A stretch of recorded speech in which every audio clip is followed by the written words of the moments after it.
சிங்கங்களின் குகையிலும் எரியும் நெருப்பிலும் மாறாத ஒரு நம்பிக்கை. அரசர்களின் கனவுகளை விளக்கிய மாபெரும் தீர்க்கதரிசியின் காவியம். தானியேல் தீர்க்கதரிசியின் கதை. இப்போது காண தயாராகுங்கள். இறை நம்பிக்கை மற்றும் ஞானத்தின் அடையாளமாக விளங்கும் தானியேல் தீர்க்கதரிசியின் உத்வேகமளிக்கும் வாழ்வை இப்போது காண்போம். யூதேயா நாடு வீழ்ந்தபோது தானியேலும் அவரது நண்பர்களும் கைதிகளாக பாபிலோன் தேசத்திற்கு கொண்டு செல்லப்பட்டனர். மன்னனின் உணவை உண்டு தீட்டுப்பட விரும்பாத தானியேல் காய்கறிகளையும் தண்ணீரையும் மட்டுமே உட்கொண்டு இறைவனுக்கு உண்மையாக இருந்தார். மன்னன் கண்ட மர்மமான கனவை தானியேல் விளக்கினார்.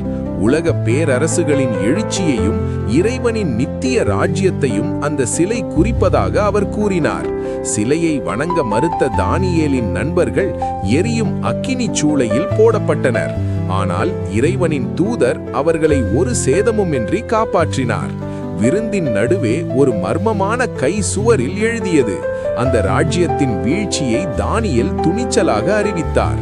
எத்தனை தடைகள் வந்தாலும் தானியேல் ஒரு நாளைக்கு 3 வேளை தனது இறைவனை நோக்கி ஜெபிப்பதை நிறுத்தவில்லை. சதி திட்டத்தால் சிங்க கெவியில் வீசப்பட்ட தானியேலை இறைவன் சிங்கங்களின் வாயை கட்டி பாதுகாத்தார். தானியேலின் வாழ்க்கை நமக்கு கற்பிப்பது ஒன்றே: எத்தகைய சூழ்நிலையிலும் இறை நம்பிக்கை இருந்தால் சிங்கங்களின் மத்தியிலும் நாம் பாதுகாப்பாக இருப்போம்.